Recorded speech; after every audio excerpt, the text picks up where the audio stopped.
Hello, everyone. I'm going to give it a few seconds for people to join us. We're right at the noon hour on the East Coast. So really thrilled for you all to be here. And also, too, if you're joining us later at the time that works for you, I hope you enjoy this conversation as well whenever you get to it.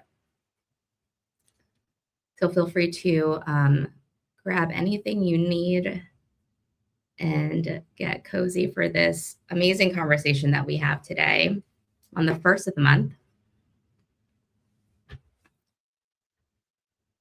Give it a few more seconds. Amazing. So welcome, everyone, and thank you so much for joining us for this very special LinkedIn Live AMA Ask Me Anything.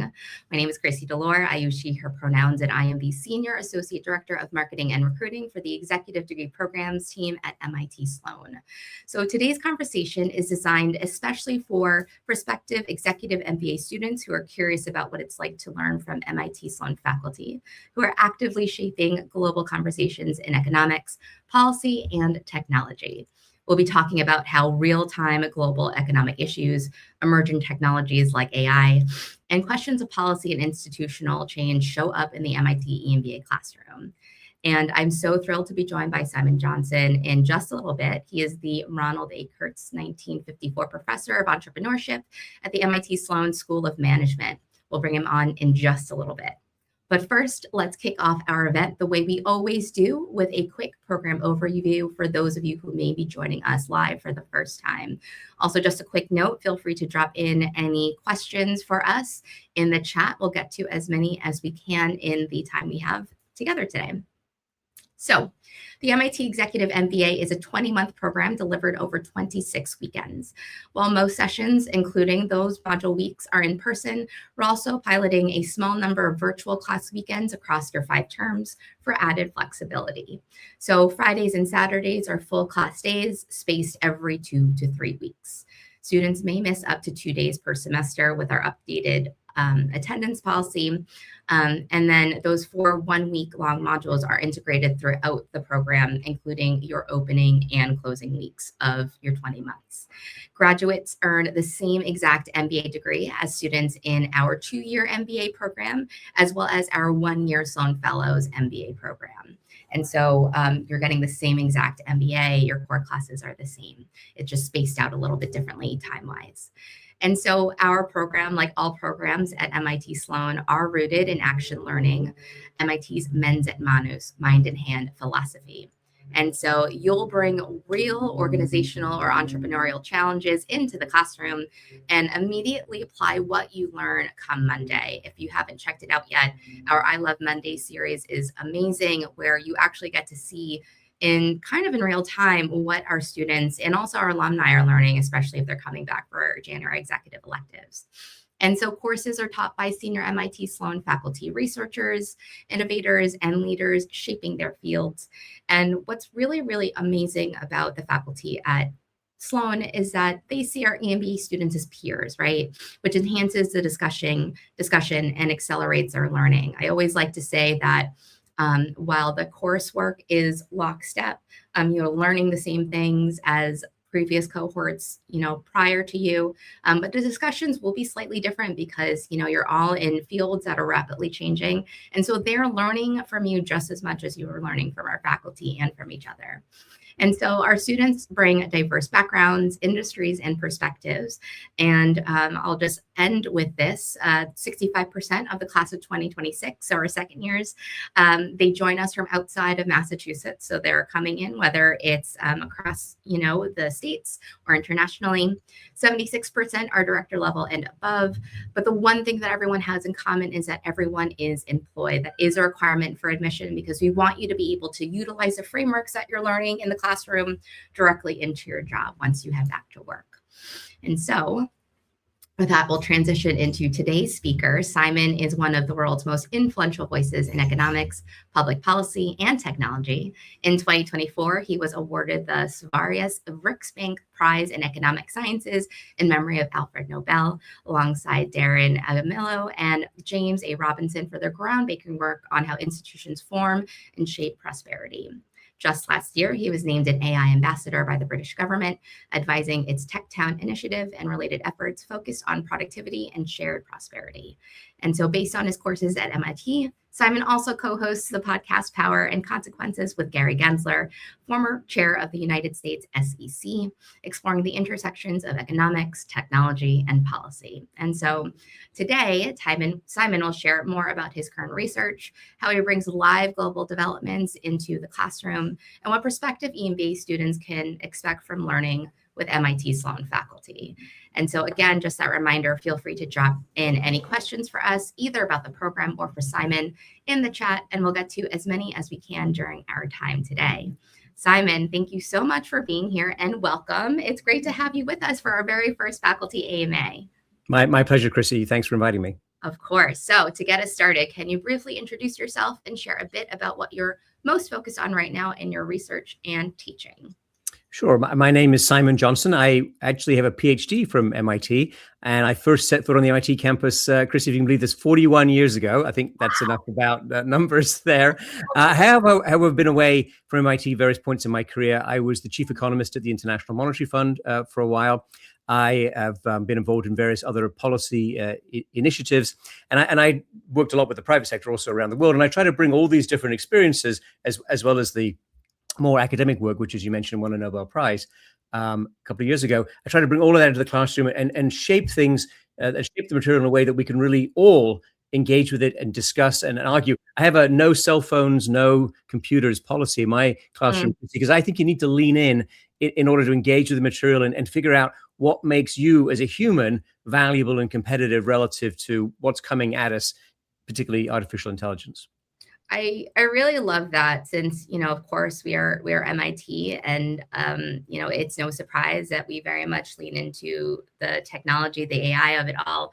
But to your point, Simon, I think it is so important for us to really think about what we are bringing to the conversation without any of the noise that is also happening. And it's really great that you have that policy where people can jump off and learn from each other versus, a prompt, right? And so first question for you, your work has shaped how many of us think about institutions, prosperity, and economic development. And so for those of you who might be newer to your research, what are some of the key questions that you're most interested in right now, in regards to all the things that are happening in today's world? I know that's a bit lofty. So the big question, Chrissy, is why are some people in some places in the world so much richer than other places? So the difference between incomes in relatively rich places like the United States and relatively poor places, of which there are many, is about 25 or 30 to 1. But technology can spread very easily. You can go invest in many parts of the world. Ideas flow actually quite freely. People come from all around the world. They come to MIT, for example, pick up ideas, argue about them, talk about them, and they can take them home. But we still have these big, persistent gaps in income, Chrissy. So why? What are the problems there? And is it possible for more people to become more prosperous? Also, I would say within the United States, can we share prosperity more broadly? We've done that. We've done better on that, I would say, in the past some episodes than we're doing currently. But can we raise up more people without damaging the planet, without outrunning our resources or doing something like irreparable harm to the environment? That all makes sense. And so I guess as we are looking at today's global landscape, right, what economic or policy trends do you think current and prospective students need to understand more urgently? And, I guess as the class of 2028, we're starting to fill the cohort. We have 2 active cohorts right now. What are the things that you're having them think about and reflect on? Well, it's a pretty long list, Chrissy, at this point. The entire international order is in question. Now, I don't think it's chaos. I don't think it's ruinous, but it is changing for sure. And that's partly about American attitudes. It's also about responses around the world. There's military aspects, of course, and we're not studying military affairs or conflict directly in a business school, but there's a lot of economics behind that. Well, what's happening in the oil business, for example? What's the impact of higher oil prices? How does that play out in different kinds of economies? To what extent does it create any opportunity for anyone, as well as a lot of risks and potential danger and damage? And so thinking through how the global economic environment changes, what drives it, how that feeds through into business decisions in the United States and elsewhere, I think that's absolutely essential if you want to survive, let alone prosper in whatever comes next. Completely. And, you mentioned military, you mentioned oil, and, we always have a pretty big spread of industries and functions in each of our cohorts. I'm thinking about some individuals that I interviewed earlier this season who are in those industries. And one of the things that I think about is, given where things are at right now, like what perspectives are they going to bring into the classroom? Because again, like I mentioned earlier, things are constantly changing. And so, apologies, I have a dog with me. So things are constantly changing, but that real time aspect. I guess, like, how do you leverage that when you're teaching? Like, how much are you sort of pulling what you've seen in the past and also what students are bringing into the classroom? Well, I think a big part of my job, Chrissy, is to orchestrate or conduct the discussion in the classroom. So we pull in all the perspectives, particularly people who are expert in a particular sector or particular region, and we weave that together in a respectful way. We listen to each other. Now, I've got my own ideas. I've got my own suggestions. I do a lot of work in the policy space, as you know. So there's various proposals I've either put forward or been engaged with, but I'm interested in listening to the EMBAs and all my students actually, and getting a sense of their, what they understand, what they think is going to happen next, and then pushing back on each other and trying to understand what it is that we're missing, what it is that perhaps one person sitting at the back raises his or her hand and says, I used to be the deputy minister of this, that, or the other in that country, and let me tell you the following. There's amazing moments like that pretty much every day that I teach, Chrissy, at MIT, and I really enjoy that. Yeah. One really quick thing before I jump into our first question from the audience. I often tell my interviewees that while it is obviously time intensive, but I love to meet prospective students in that interview stage, because I get to drop into their lives and hear like what's happening right now. Because I think us as interviewers, we're taking that all in as we shape the cohort, and it's just fascinating, I think, to hear about all the different levels and layers of insight that people have, whether they're from here and they have like a global lens or they work internationally. And I think the thing that I hear the most is, it's no surprise, but just how different people think about power and money and religion, right, too.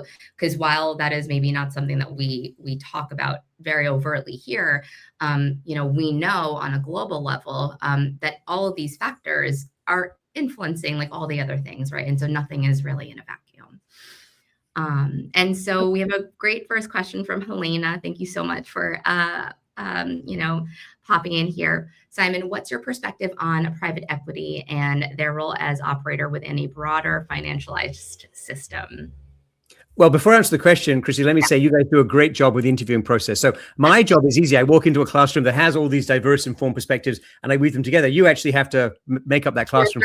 Yeah, make the tough calls. Yeah, thank you very much for that. So private equity is a great topic, and as you might have seen in some of our materials, Gary Gensler, and Chrissy mentioned at the top, Gary Gensler and I have a podcast called Power and Consequences. And our episode that will appear next Monday morning, Chrissy, is on private credit, where private credit is a function and a feature of the broader private equity ecosystem.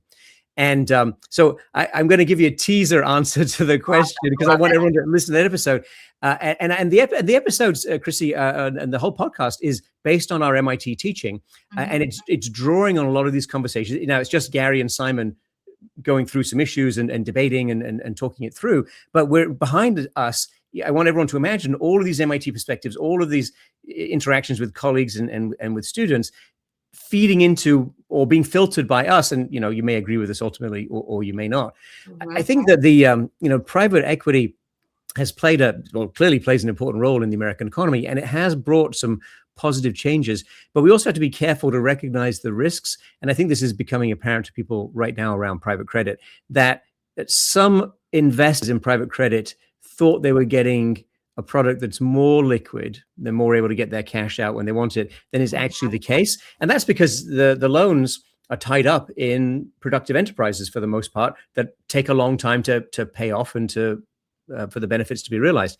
So I think there's a little bit of a mismatch going on there, Chrissy, and we have some concerns about some of these products being offered in 401ks, which is a current proposal of the Trump administration. But in the podcast, we walk you through the basics. We do a lot of explaining. We strip away the jargon, and then we get into the policy issues. The episodes run between 40 and 45 minutes. We are absolutely not trying to give you, a quick headline or something you can scream on social media. We're trying to go deep and unpack things like we do in the MIT classroom. Yeah, I love that. That's great, and I'm very excited for that episode as well. Transitioning quickly to economics, technology, and AI. So you've also been deeply engaged in conversations about tech and AI. Again, no surprise that this is stuff that we're focused on at MIT and MIT Sloan. And so how do you see AI affecting productivity, leadership, and the future of organizations? Well, it's a great question, Chrissy, and honestly, it's all up for grabs. When I say we, I mean myself, Daron Acemoglu, and David Autor. Daron and David are in the MIT Economics Department. We have a research group called the Stone Center for Inequality and Shaping the Future of Work, and so we spend a lot of time digging into this. Daron and I wrote a book called Power and Progress, came out a couple of years ago. Daron and I are working on another book because it keeps moving in fascinating ways. The target here. And our view, Chrissy, is that it could play out in a positive way. There could be real increases in productivity that would translate into higher wages for people and therefore more broadly share prosperity. But we're also worried about excessive automation, where you replace people with machines, and those people, and you may do a lot of that, and those people struggle to find another good job. And it could be those machines are not that much more productive than the people that they replace. So we may not be gaining a lot in terms of overall productivity while we displace a lot of workers. And Chrissy, China, unfortunately, is encountering a version of this. They've gone very hard on automation, even though they're at a significantly lower wage level than we are, and pushed a lot of people out of manufacturing into their gig economy, where wages get pushed down consequently. And they're facing, I don't know if I want to call it a crisis, Chrissy, but a very serious problem because of the way in which automation has been deployed in China. So there's a lot to learn from studying other experiences. And then we've got to think about what happens in the US, what happens in other countries, what are the policy levers that can and should be pulled, perhaps. Yeah, awesome. We got another great question in the chat from Joss. With technology being the equalizer on income across the world, where do you see blockchain technology and cryptocurrency? With Bitcoin now being adopted for over a decade, do you see this technology becoming the norm long term? Well, it's a great question. And I started a course on blockchain, I think it was in 2016 at Sloan. So I've been involved in those issues for a long time. And so have many EMBA students who have taken that course and worked with me. I think blockchain continues to have promise, Chrissy, and particularly people like the decentralized approach in countries where the rule of law doesn't work or the monetary system has broken and so on. But I think that the approach that has developed, let's say, around regulation and around the rules is not entirely ideal. And I'm quite worried, Chrissy, about stablecoins. So stablecoins are cryptocurrency that's pegged in value to the US dollar. There's various versions of them out there. They are now allowed by US legislation that passed last year, the so-called Genius Act. But unfortunately, I think the legal and regulatory structure is not sufficiently robust. And I, as I already mentioned, I was the chief economist at the IMF. I'm the co-chair of the CFA Institute's Systemic Risk Council. I've spent a lot of time with the Treasury Department under multiple administrations talking about systemic stability issues. And I'm not saying no to cryptocurrency. And I'm not saying that, that it should be stopped or anything like that. I don't think you can stop it. But I am saying, Chrissy, that in its current configuration, many of the stablecoin proposals coming forward are too fragile. To my way of thinking, and I worry about the systemic consequences, and I worry about how we'll deal with that fragility. Yeah, and this actually leads really nicely into my next question for you. And so, for executives that are in our classroom, for our students, and I guess too for our alumni, right? Because it's not like they're done, right? They're now in the world now, just with a degree. And so, as people are trying to lead responsibly through technological change, regardless of the format, what mindset or framework do you feel is most helpful, or what's something that I think you hope to encourage your students think about as they're encountering new things as they're happening? I think you have to be continually updating, Chrissy. So I teach a course called The Global Business of AI and Robotics, which is an elective. And every year, 20 or 30 EMBAs take that elective. Many of them attend it remotely, actually. Most of the ones this year attended remotely. So they're making a real effort. And at the start of every one of those classes, which I teach with Jonathan Ruan and Eric So, two very strong experts in this area, we have a, what's new from the frontier. And we're doing this class twice a week, and every day there's new stuff to discuss and to sort of integrate that into our broader discussion. And part of the goal of the podcast with Gary Gensler is to help people stay engaged with the material, Chrissy. So we talk about lifelong learning. We talk about, coming back to MIT periodically and so on and so forth. But why not listen every week to something coming out of the MIT classroom informed by that discussion?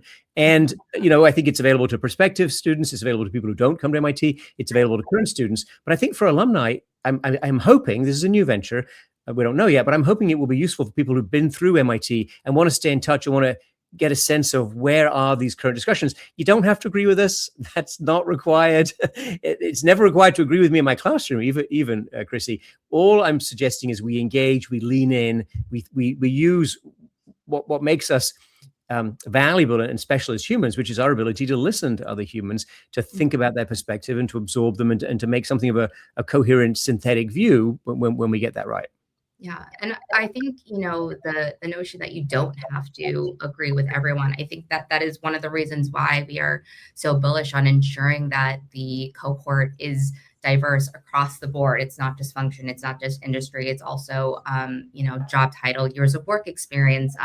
We look at your org charts. We also look at the companies too, because even though a company might be really, really big, we don't want to admit, too many people from the same exact company, even though like you might be in different functions, right?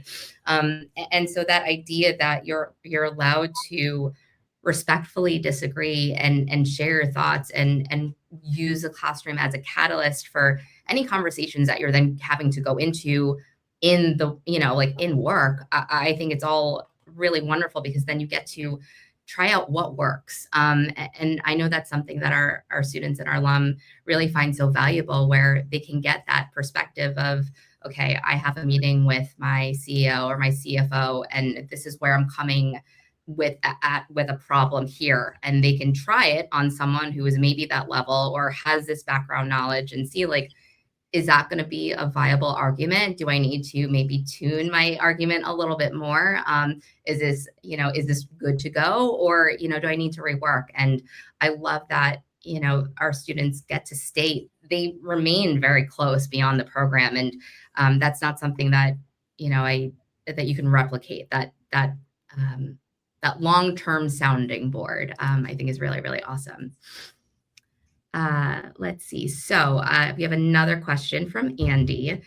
Simon, do you believe combined robotics and AI will increase offshoring in the US? Well, that's a good question too. I think actually the tendency is to onshore more activities. Partly that's due to some difficult experience with supply chains during COVID. Partly it's the announcement or the discussion of tariffs under President Trump, both his first administration and his second. But let me point out that remind everyone that the Biden administration did not abolish most of the tariffs that the first Trump administration put in. So bringing more economic activity back to the United States, particularly if you can put it into high productivity settings, so using AI and robotics, I think that actually makes a lot of sense. But my feeling is that the disparity between countries actually, Chrissy, will increase because the US has a number of technological advantages and a lot of investment going into AI. And surely not all of that will pay off perfectly or as hoped for, but a lot of it will pay off. Other countries, I think, are going to struggle to invest. There may also, Chrissy, be increasing debate and pressure on the issue about to what extent the US is willing to trade with countries that are very, very low wage.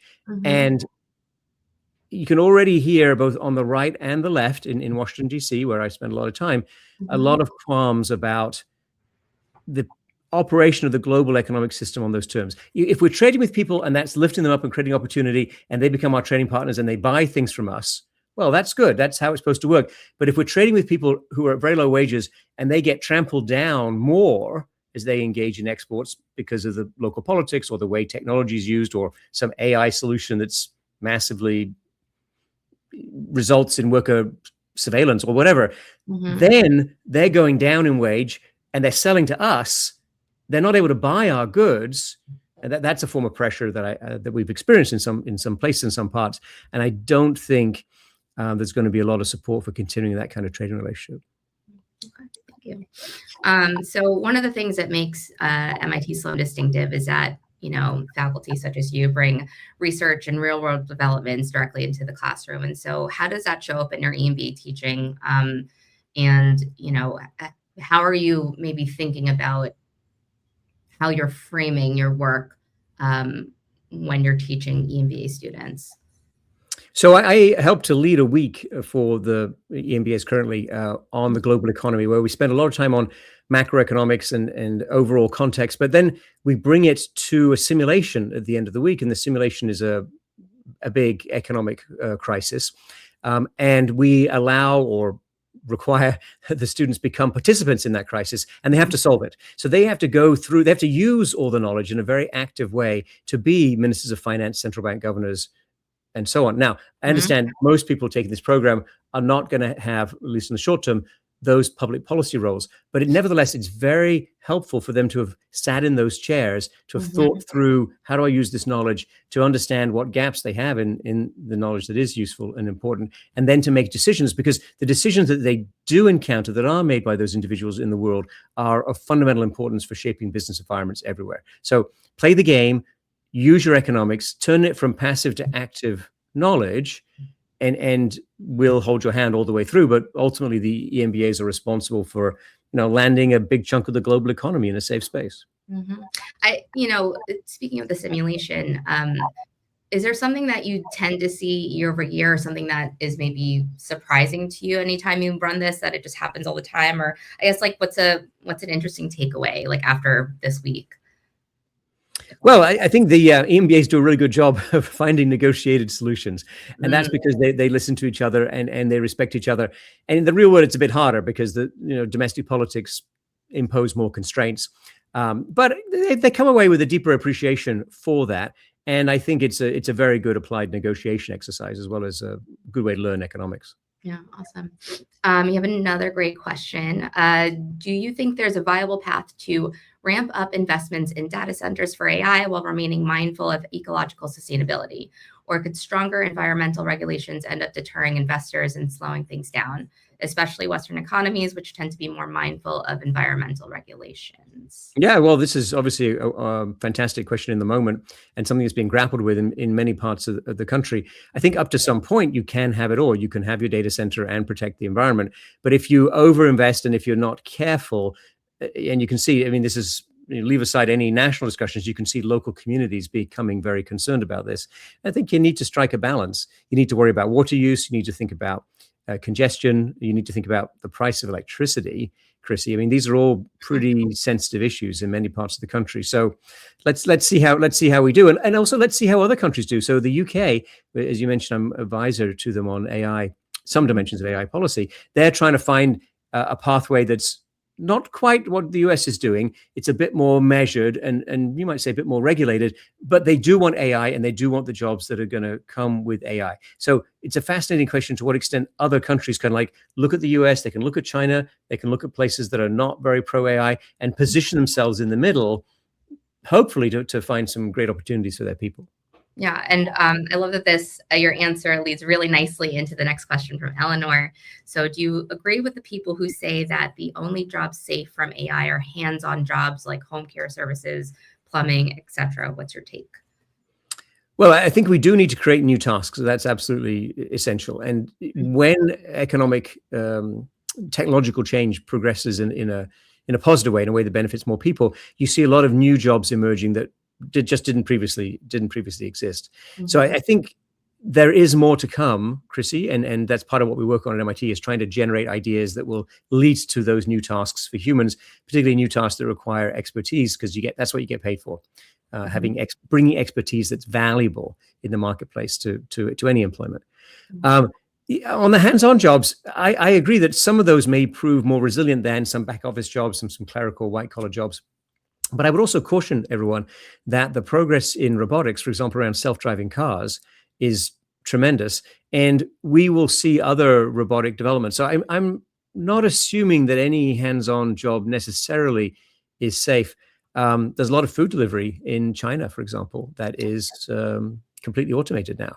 Now, I do think human to human contact, to the extent that remains valuable, the ability to listen to an audience, the ability to synthesize views, the ability to advance through persuasion, a line of action with your colleagues, that remains immensely valuable. But of course, if the decision makers become AI agents of some kind, then the value of humans persuading humans may erode, because AI agents are now trying to persuade AI agents. It's the AI agents who control the spending power. So there's a lot of risks for many types of employment, Chrissy, and that's what I mean by lean in and demonstrate your value as a human and find new value as a human. That's going to be incredibly important, I would say, for all of us. Yeah, I agree. And so, we have been talking about this for the last 30 minutes, right? That the EMBA student population brings such a high level of leadership experience to the table, like when you're in the classroom with all of the other leaders, right? And so how does that, for you, Simon, shape the learning environment and the conversations in class? Is there something that you notice more with EMBA students compared to maybe other classes, or people that you're talking to? I guess, what's the vibe? Well, as you said, everybody's got a job in the MBA Yeah. program, and certainly they have a job when they're admitted, and so they're bringing those day-to-day concerns and considerations, very tactical, into the classroom. And I think when things go well, Chrissy, all participants are able to sort of present their specifics, explain them to colleagues and to the faculty, but also step back and talk and examine the forest as well as the trees, and think about alternative ways forward, alternative paths that others are pursuing. And so you get a broadening of your horizons in a way that's very hard to achieve anywhere else, I would say. Yeah, that's so weird. That's so correct. And I guess, along with that, many of our students and also prospective students are making decisions in complex, uncertain environments, right? I think year over year, we continue to see this. And so how can a stronger grounding in economics and policy help them become better leaders, regardless of, what industry that they're in? Well, I think that 40 or 30 years ago, when I started teaching MBAs, Chrissy, it's, a lot of how the US operated seemed fairly stable and set. Now, there were countries around the world with more instability. I spent about 10 years working in the former Soviet Union, for example, in Eastern Europe, where a lot of the rules were up for grabs and there was a lot of turmoil. And in those kinds of situations, understanding the economics, including the macroeconomics, and how that impacts banks and how it impacts firms and how it impacts investors, that's really important for thinking about, should I open this business? Should I expand this line of activity or move on? The US, unfortunately, for reasons I think people understand quite well, has lost some of that stability, and a lot more is up for grabs in the US. Now, it doesn't mean everything's going to change. Some things are well established, some things will continue through the current situation. But I do think the US has acquired the feature that understanding the overall macroeconomic, institutional, political environment is not a nice thing or not a add-on. It's essential, it's core, it's fundamental to understanding business potential, and frankly, to advancing your career. Yeah, no, that makes sense. And so let's see, where do I want to go next? So MIT Sloan is known for faculty who are both rigorous scholars and also active participants in global conversations, such as you.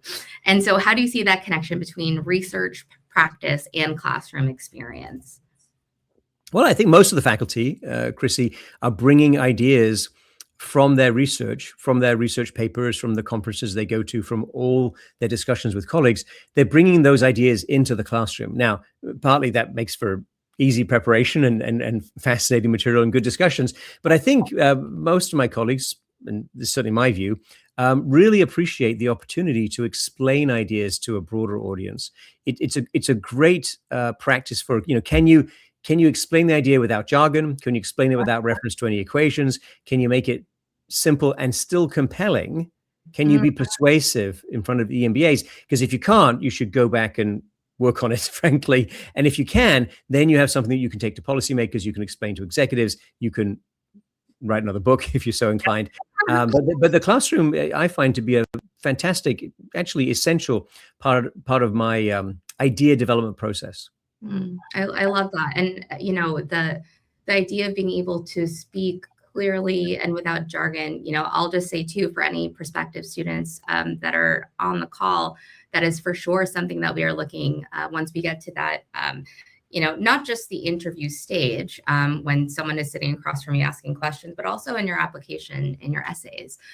We want to be able to understand what it is that you do, what your influence looks like, how you came to the decision that you made, all of that. And I think what can be hard on the interviewer side is if the interviewee is speaking in jargon, lots of technical terms, not maybe explaining things and not really thinking about the audience. So I just wanted to throw that, as we're still in interview season, as a little helpful tip. So a couple of years ago, some of my EMBA said, well, Simon, we like your classroom and we think your books are pretty readable, but why don't you, reach out and expand the forums and the formats of your work? So based on that conversation, that encouragement, we produced a graphic novel of our book, which is a lot of fun. We did that with some graphic artists at Boston University. That's available for free on our website, the Stone Center at MIT. And I've also written a novel, Chrissy, that uses a lot of the ideas from the research. And the novel is sitting right here. In fact, when I'm done with this call, I'm going back to do some copy edits in the novel that, again, is trying to reach and explain to a broader audience a lot of the questions and points we're trying to make around technology development, and the economics of that, and the way it's likely to play out in the future. Oh, the novel is science fiction, because I think science fiction is often a very fun form of a way to explore the future that people find legitimate and entertaining. Yes. Oh, I love that. I actually can't wait to read that. I'm a big science fiction person. But yeah, I just think that the idea of being able to communicate really clearly with people, regardless of where you're coming from, where you sit in your organization, how many years of work experience you have. I think those, for me, are always the strongest interviewees, where it's very easy for me to distill what was shared with me. I think it can be really hard when people are not, again, thinking about the person on the other end of and who's receiving the message. So we have another question from LinkedIn from Samir. Based on the uncertainty in the world over the last 5 years, do you think that the integration of AI into the supply chain will get more traction from industry leaders in terms of opportunities and capital investment into it? Well, look, I think AI is the flavor of the month, Samir, and so everyone is adopting it, whether or not it's a brilliant idea. And it's certainly going to be in supply chains. It's going to be in global supply chains. It's going to run around the world. I think, and I work with other people who think that it's very important to keep humans in charge and to have human accountability, that the algorithm, can deliver some results you're not going to be very happy with. And ultimately, it should be about humans, for humans. Yes. But it's going to be absolutely everywhere, and already is to some large degree. Yeah. And, I'll say that the sentiment often comes up in the interviews where, we haven't really talked about the mission at MIT Sloan, but, we are mission driven as a school, as an institute. The EMBA program, we have our own mission, empowering and connecting leaders to redefine our shared future. And so really, we are assuming and hoping that anyone who applies and is admitted into our program is already that principled, innovative leader, right? But the big goal is that, we are still working in service to each other, regardless of, if it's a product, if it's a service, whatever it is, there is a human still at the other end. And I think that is one of the things that I really appreciate about our community, our cohorts, our faculty, is that we're constantly thinking about the human piece. And so while, technology is in the name of the school, and of course we are talking about AI a lot, and that conversation is changing constantly, it's still us humans that are doing that work, right? And just really making sure that we're keeping that at the core of everything, I think, at the end of the day. Another question from Andy this time. How do you think AI will affect middle-class investors and broker-dealers who focus on them? Well, as I suspect Andy, the upper part of the income distribution is doing quite well in the United States. So people who own businesses, people who own technology in some form, they're actually prospering. The problem is the middle. So if by the middle class you mean really the middle of the income and education distribution, they have been pushed down quite a bit by the pressures from globalization and prior waves of automation. And the concern we have is that AI will reinforce that pressure on the middle class. Again, it doesn't have to be that way. There's plenty of choices to be made. And me and my friends work on trying to generate more new tasks for humans, because requiring human expertise, because that's the cornerstone of middle class prosperity. And the book we wrote, as you know, Chrissy, Power and Progress, goes into that in 500 pages. Or you can read the comic novel, which is 20 pages of pictures, or you can read the novel, which is coming out hopefully fairly soon. So that's the point, which is, Andy, it's in play, and it's in play as a result of corporate decisions, a result of individual decisions, but also policy decisions. And I think that's really fundamental point that preoccupies me, and hopefully others will get engaged with too. I know this wasn't dropped in team, but I'm just pulling out this here as I want to make sure we start to wrap up. One of our admitted students is looking forward to taking your class and is on this call. So hello. And so what preparation do you recommend for either your class or for MIT Sloan in general, and like the EMBA experience? What are you hoping that prospective students, whether they're already admitted, whether they're thinking about applying, what is something that you want them to keep in mind, think about before they matriculate in the fall? Well, can I say, listen to the podcast? I know it sounds very self-promoting, but we don't charge any money for it. We're putting it out there to encourage debate. We're not telling you that you have to think like us, but I think that level of depth, Chrissy, and that level of explanation. And if you think we got something wrong, so this week was about prediction markets. Next week's private credit. We recently did an issue on Iran, or the effects of the Iran conflict on oil. There's an episode that we called "Is Greenland Next?" Again, focusing on the economic issues. We did an issue on Federal Reserve and monetary policy. We did an issue on immigration. So you can go deep on any of these things. And then we also put out a newsletter, Chrissy, with suggested reading, a very MIT way of doing this. And in the suggested reading, we've got references to various current articles. I don't usually put the New York Times or Wall Street Journal in there, because I figure people can find that by themselves. So I put in other interesting papers where you can dig a little bit deeper.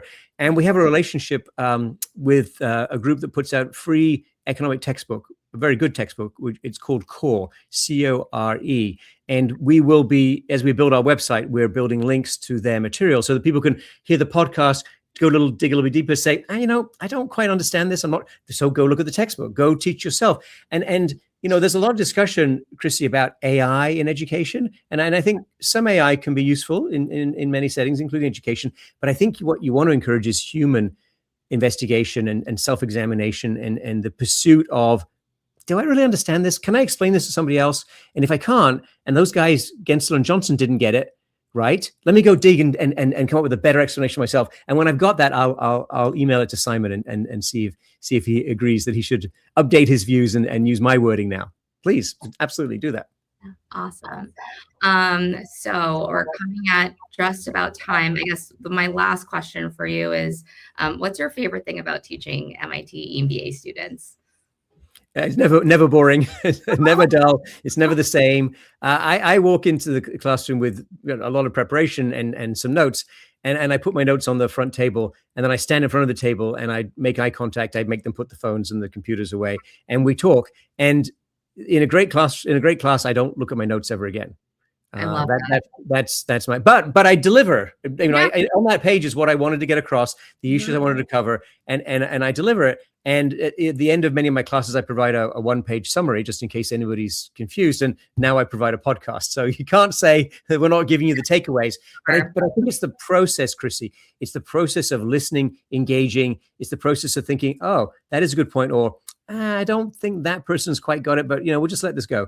That's what we're looking for in our professional lives, I would say, maybe also in our personal lives, but definitely in our professional lives, definitely in the modern American economy, in the modern global economy. And that's what you get from MIT. That's what you get from Sloan. And that's what you get from the EMBA program. Simon, thank you so much for joining me today. This was a fantastic conversation. I so appreciate your time and sharing your perspective with everyone who's on the call today. So thank you again. My pleasure. Of course. So, Today's conversation gave you all a window into how MIT Sloan faculty bring together cutting-edge research, global relevance, and dynamic classroom engagement for EMBA students. I feel like I learned a lot today. I hope you did too. And as Simon said, there are plenty of ways to engage with his research, but also research in general, right? I think it's really important to remember that you don't have to just stop at, one media outlet, one AI platform, right? There are so many ways to learn and also most importantly, each other, right? And so I hope that this discussion helped you better understand what it's like to learn at MIT Sloan, especially at a time when economics, technology, and policy are changing so quickly. I don't think anyone can dispute that. So what's your life's next inflection point? We hope to see you in our next cohort. Application deadlines are listed online and are due at 11:59 p.m. Eastern Time. Our next round closes tomorrow. Today's Wednesday, so tomorrow, Thursday, April 2nd. You can also find any upcoming in-person and virtual events on our admissions events page. We are starting to wrap up the season, and so if this was your first event with us, I hope you can join us for another one. If this was your 10th, hope to see you again. Thank you so much for joining us today. This was truly a pleasure. Again, very first time that we've ever had a faculty AMA, and grateful for you all here today. Thank you so much and have a wonderful rest of your week. Bye, everyone.